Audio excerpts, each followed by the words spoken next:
প্রিয় শিক্ষার্থী, আসসালামু আলাইকুম।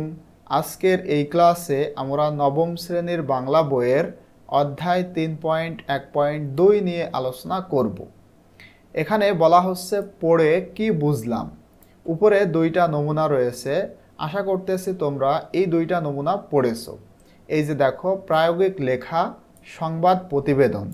নমুনা 1, এখানে যেটা রয়েছে ফলের গাছ লাগিয়ে সফল হাবিবুর রহমান, এইটা আশা করছি তোমরা পড়েছো।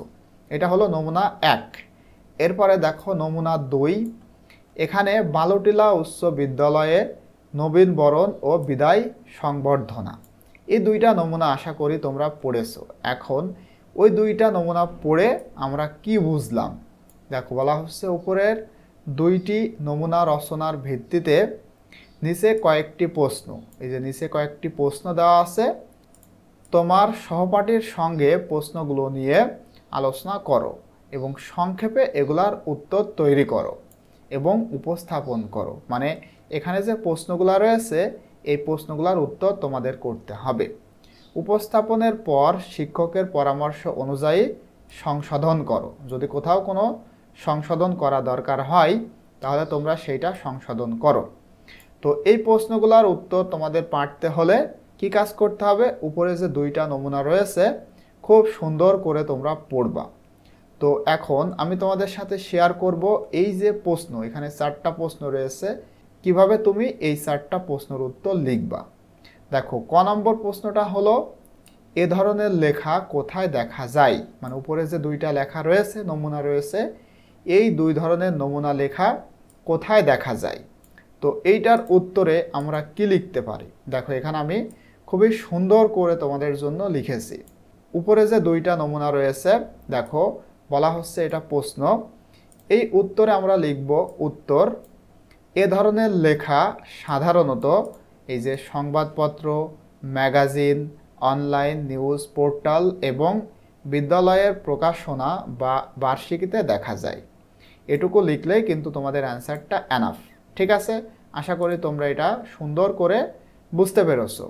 এখন পরবর্তীতে দেখো, তোমাদের এখানে অনেক জায়গা রয়েছে, তোমরা আমি যেটুকু লিখেছি এটা লিখলেই এনাফ। আর যদি তোমরা পারো এর থেকেও বেশি লিখতে পারো, কোনো সমস্যা নাই।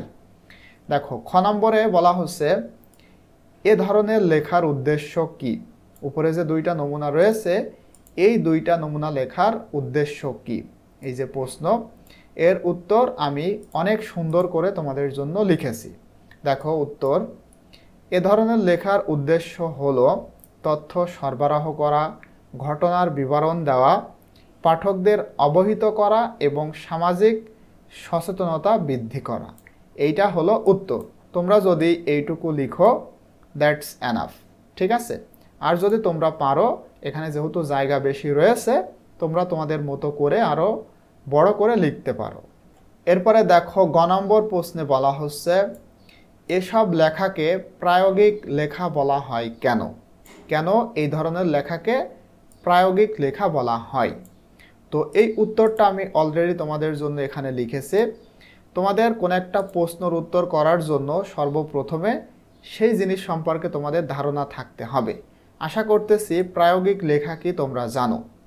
তো এখানে দেখো উত্তর, এসব লেখাকে প্রায়োগিক লেখা বলা হয় কারণ এগুলো বাস্তব জীবনে ঘটিত ঘটনাবলী এবং কার্যক্রমের বিবরণ প্রদান করে এবং সাধারণ জনগণের জ্ঞান ও তথ্যের চাহিদা পূরণ করে। এই কারণে এগুলাকে কি বলা হয়, প্রায়োগিক লেখা বলা হয়ে থাকে।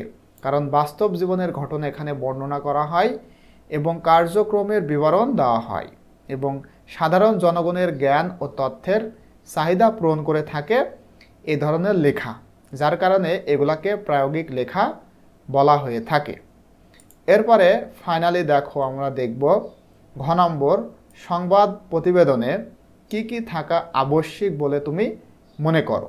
তো প্রতিবেদন কি তোমরা জানো, এখন সংবাদ প্রতিবেদনে কি কি থাকা আবশ্যিক বলে তুমি মনে করো, তোমার মতো করে তুমি এখানে লিখতে পারো। তো কিভাবে তুমি এটা লিখবা, দেখো, সংবাদ প্রতিবেদনে কি কি থাকা আবশ্যিক বলে তুমি মনে করো। তো এই প্রশ্নের উত্তর জানতে হলে অবশ্যই তোমাদের প্রতিবেদন সম্পর্কে জ্ঞান থাকতে হবে। তো উত্তরে দেখো আমি লিখেছি সংবাদ প্রতিবেদনে নিম্নলিখিত বিষয়গুলি থাকা আবশ্যিক, মানে কিছু কিছু বিষয় থাকতেই হবে। 1 নম্বরে দেখো প্রথমে যেটা থাকতে হবে সেটা হলো শিরোনাম। শিরোনাম থাকা আবশ্যিক। এখানে আকর্ষণীয় ও তথ্যবহুল হওয়া উচিত, মানে এই শিরোনামটা আকর্ষণীয় এবং তথ্যবহুল হওয়া উচিত। যা তা দিলে কিন্তু হবে না, একটা সুন্দর শিরোনাম থাকতে হবে। এরপরে প্রতিবেদকের নাম ও তারিখ, এইটা কিন্তু অবশ্যই থাকতেই হবে। লেখকের পরিচয়, মানে যিনি লিখতেছে লেখকের পরিচয় এবং ঘটনার তারিখ থাকা প্রয়োজন, এইটা মাস্ট বি থাকতে হবে। এরপরে স্থান ও সময়, এইটাও কিন্তু খুবই ইম্পর্টেন্ট। স্থান এবং সময় এইটাও থাকতে হবে। ঘটনা কোথায় এবং কখন ঘটেছে তা উল্লেখ করা, এই জিনিসটা থাকতে হবে। এরপরে ঘটনার বিবরণ, ঠিক আছে, এইটা কিন্তু খুবই ইম্পর্টেন্ট। এইটা হলো মূল জিনিস। উপরের এই 3টা তো থাকতে হবে, কিন্তু ঘটনার বিবরণ থাকতে হবে। স্পষ্ট ও সঠিক বিবরণ প্রদান এখানে করতে হবে। এরপরে প্রাসঙ্গিক তথ্য এখানে কিছু রাখতে হবে। কিভাবে দেখো ঘটনার প্রেক্ষাপট, মানে কেন এটা হলো, কারণ এবং এর প্রভাব, এই জিনিসটা এখানে থাকতে হবে। এরপরে উদ্ধৃতি। উদ্ধৃতি কি তোমরা জানো? প্রয়োজনীয় ক্ষেত্রে ব্যক্তিদের মন্তব্য বা বক্তব্য এখানে রাখতে হবে। এরপরে নিরপেক্ষতা, ঠিক আছে, এই জিনিসটা কিন্তু ফাইনালি রাখতে হবে।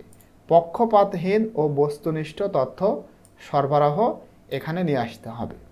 তো আশা করি তোমরা এই 4টা প্রশ্নের উত্তর সুন্দর করে বুঝতে পেরেছো।